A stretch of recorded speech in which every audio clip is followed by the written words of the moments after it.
'Twas the 19th of April in 2025, and a whole lot of people out here are very much alive, and they will remember this famous day and year when Rock Hill and York County turned out to protest the attempted establishment of the very first American king.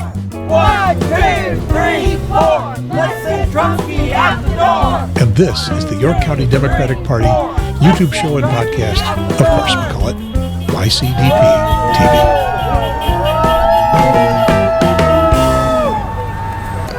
Tell me who you are and what the hell's going on here.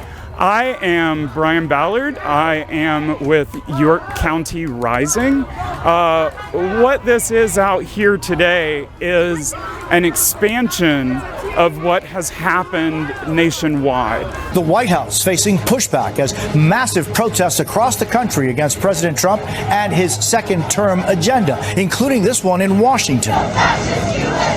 We are seeing protests like this nationwide because we're getting cuts to Social Security, we're getting cuts to Medicare, we're getting cuts to the National Weather Service, we're getting cuts that deeply, deeply affect people, everybody now.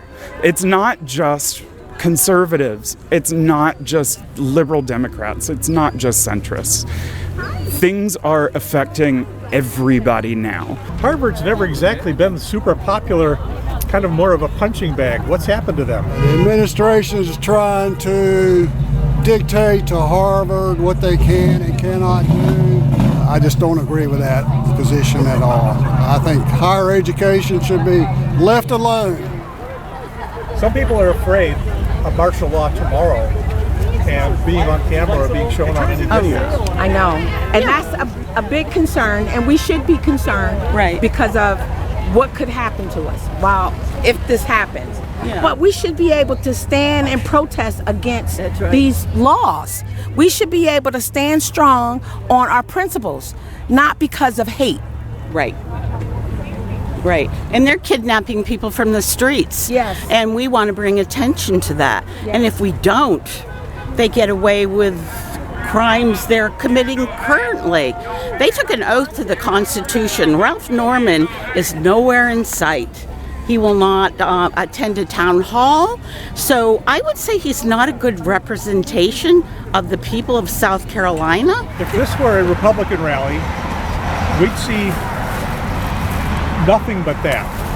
And I only see a few out here. Tell me about carrying an American flag. I think this is why we're here, right? We're protecting our country, and this is our flag too. And I am not ready to give it up to the Republicans. This is our country.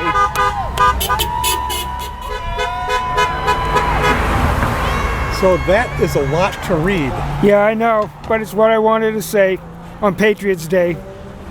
Well, the point is now we have to stand up for democracy again against tyranny. We're trying to be bulldozed by the Trump administration, and it's time for all patriots to stand up for our Constitution and our freedom. Liberty takes effort. And you think we're in danger? We're in grave danger.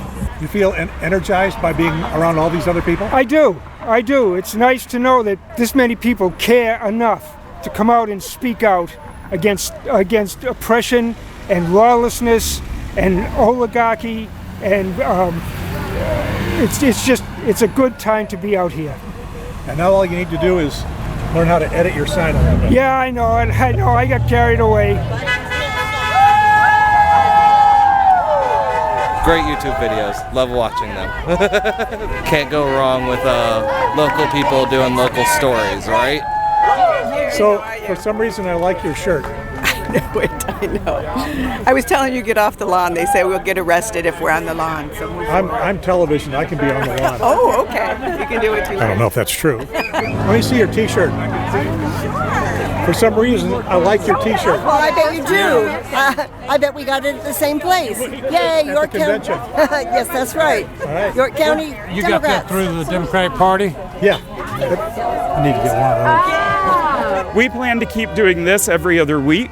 And then also forming teams within York County Rising to start doing, empty chair town halls, to start doing meetings with our supposed representatives. We want to keep up this momentum so that we can get people angry enough to keep going.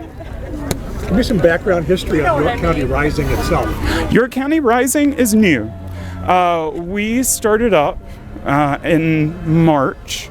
We've been planning it for some time. One of the people and I met in November with a different organization. So we were able to put pieces together so that we could found this. We've had several meetings so far. We've had contacts in the community that we have been able to make. We're getting people out, and that's just so important because visibility is key to letting, the conservatives, the Republicans, the Democrats, the centrists, that this is not cool. And York County Rising, we have a community calendar where people can put their events on our calendar so that we can surge people to city council meetings, to county council meetings, so that we can have more of an impact getting everybody together and being able to surge resources to different events. Do you have any coordination, communication with some of the other progressive groups, Democratic Party, Indivisible? We do. We have connections. I am a volunteer with Move On, the progressive organization Move On. One of our organizers is with 5051 South Carolina, with the Democratic Women's Council, the York County Democratic Women's Council. Some coordination with the York County Democratic Party. I've spoken last weekend to the Lancaster County Democratic Party. All of these partnerships are essential to building a coalition that is successful in making real change. How do you feel about the turnout today, especially compared to 2 weeks ago?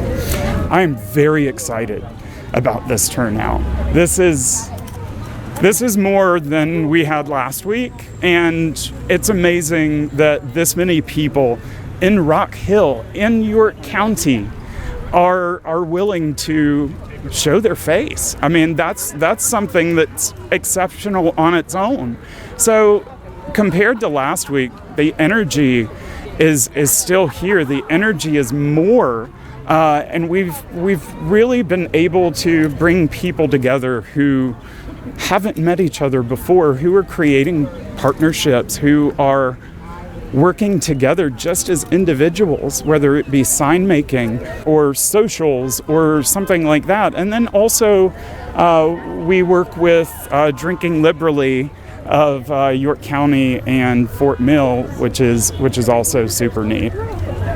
I still see people online saying, how do I find out about these in advance? I want to go, I never find out until it's over. That's difficult. That's very difficult. That's where we rely on partners that we do have. We rely on partners that reach out to us. Facebook can only do so much. If the algorithms don't allow you to see stuff on Facebook, you're not going to see stuff on Facebook. We post in these individual groups, Facebook groups, and people are seeing it, but maybe their algorithm is showing them something from after the event, which is very frustrating. Because they're all out here today. Right, somebody saw it, but we believe that there could be more. I've been asking people, how did you hear about this? It's really been a lot of word of mouth versus just Facebook or Instagram or social media in general. We posted in a group that I didn't know was quite as conservative as it would be, and that got a lot of attention. And it also, I can't say that it did not get some of these people out here. So bad press is great press. Well, we haven't seen any signs of trouble out here. Not yet. We at the one in March, we did have one guy who stopped. He turned around, had his wife turn the car around, came up and tried to disrupt us. There was screaming. There was on both sides of the group and the individual. There was a lot of yelling. So we had to get in the middle of it and back it up. And we were fortunate to have a reporter who was able to bring that person out of the crowd to interview him. So that was very helpful. It diffused him a bit. Yeah, it did. It totally diffused us. We have started going through training for de-escalation training, so that if we do see something happening, we can respond appropriately. We're very aware that the threat is there. So we are on top of everything that we can be. The group of folks that decided to start this, and you said it was new, did you look around and say, of the existing organizations, we think we can add something, do something not being done? Yes. Coalition building. We all have different talents. We all have different connections to organizations, to people in the community, to skill sets, and we've been able to bring that together. But we don't want to stop at, just doing protests. We're reaching out to everybody. There's a lot of talk that we need to work together. We need to do this. We've been able to get several groups together that didn't know each other before. So that's something that we are pretty proud of, and we've been able to fill that gap. You'd rather be down here with a couple hundred people than up in Charlotte with a couple thousand? We need to be everywhere. There's been coverage of small towns. There's been coverage of big cities. So we really think that reaching out to the medium-sized suburbs is really essential to showing medium-sized towns that there really are people out there who agree with you. And do you hope to get on Rachel Maddow? These are some of the more than 1,400 protests that took place this weekend, protesting the actions of the Trump administration. I mean, this is me showing you 20 of them all at once. I could show you 20 at once for this entire hour, and we still wouldn't get through all of them. I hope that we reach as many people as we can. So, were you here? Or did you miss this one? Well, if you missed this one, it's coming back in 2 weeks, and every 2 weeks. And so, y'all come back. And this is the York County Democratic Party YouTube show and podcast. We call it YCDP TV. Pump them horns. And I'm not trying to be a hero. I'm just trying to be one of the many.